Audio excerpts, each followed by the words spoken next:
It's 105.5 WDHA. I'm Jim Monahan, and my guest this morning is the executive director for the New Jersey Vietnam Veterans Memorial, Sarah Taggart. Good morning and welcome to WDHA. Good morning. Thank you for having me.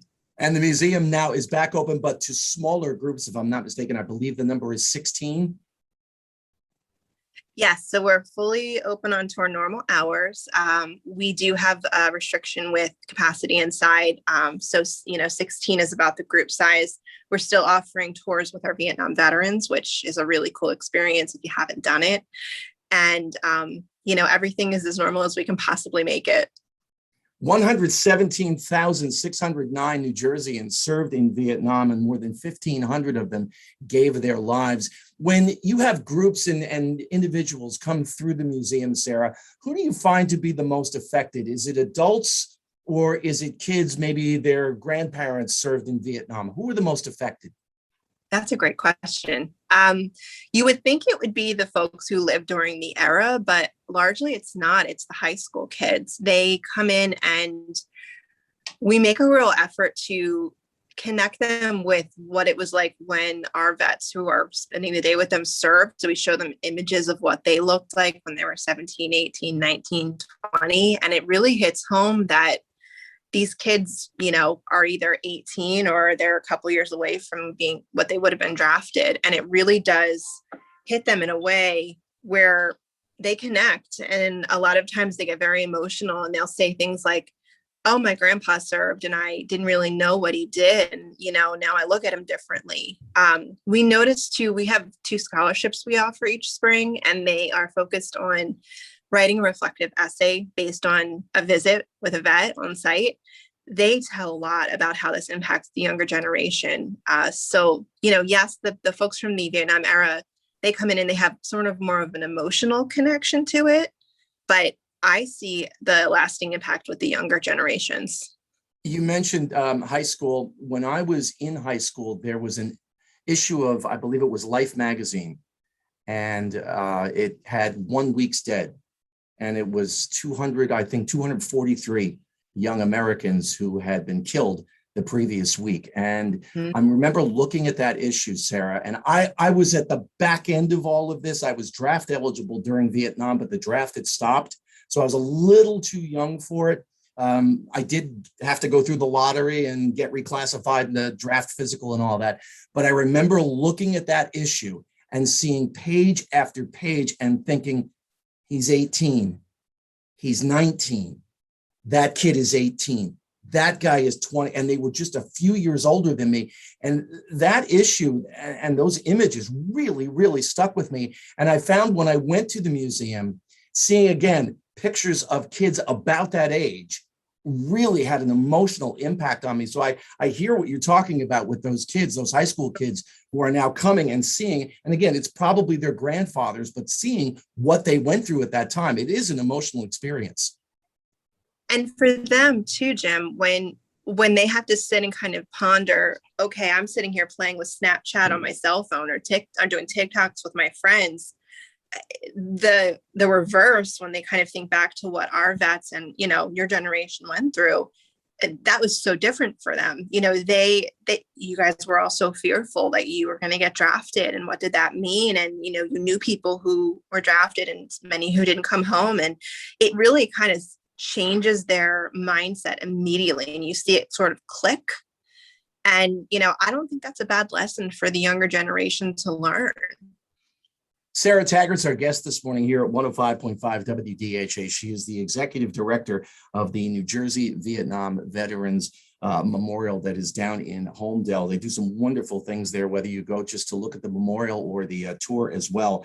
We were talking about young Americans and people from New Jersey and the impact.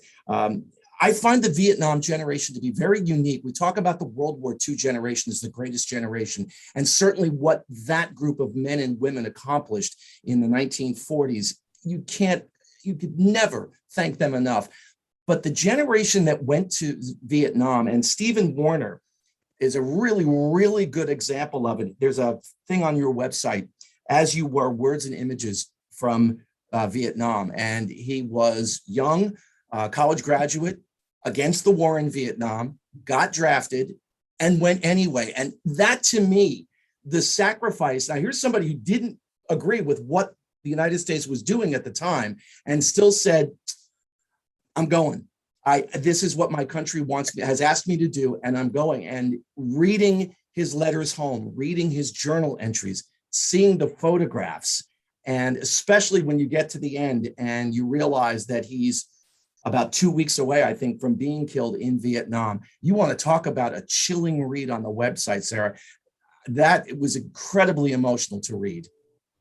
He's an amazing example of what that generation really had to deal with on a daily basis. And we're so grateful that Stephen's entire archive, his photos, his journals, his letters home, they all ended up at Gettysburg College, his alma mater. And he had a really unique perspective on it because he was in the press office and he was, a photographer. He had sort of a free pass to hop on any form of transportation and go anywhere in Vietnam. So he saw more of the country when he was in country, and he saw more of the different kinds of groups of people serving than most did. So his pictures are beautiful, haunting. Like you said, they stick with you. Our gallery space that people can see when they come, when they come on site, there's a whole section that's just portraits.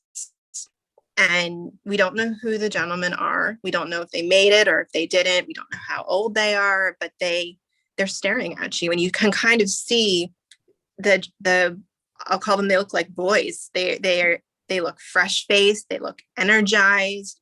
And you go through and they start to get more haggard, and they kind of get that 1,000-yard stare in their eyes. And it says so much about that experience. And we're grateful to be able to tell Stephen's story. He's a New Jerseyan, just such a unique, really powerful story.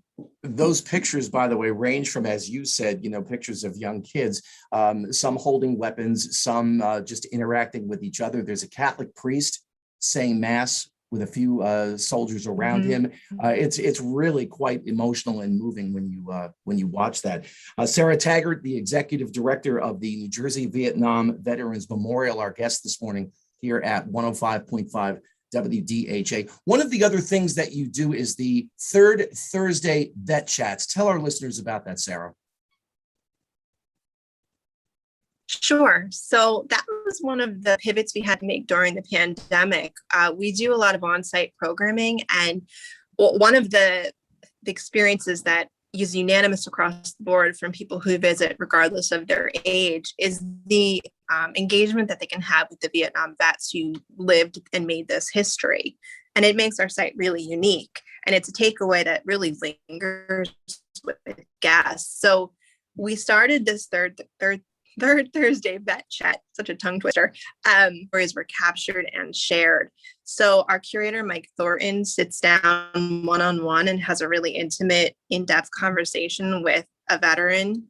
And they kind of talk about all different topics, really try to get their story out, what makes it unique, what did they see, what was the impact it had on their life going forward.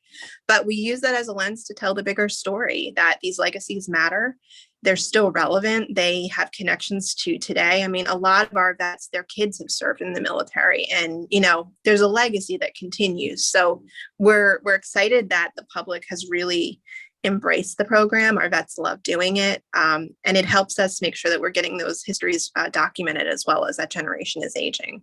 And the next one, in fact, comes up on Thursday, November 18th. All of the information about the third Thursday, it is tough to say, Vet Chats, plus the museum and the memorial as well, online at njvvmf.org.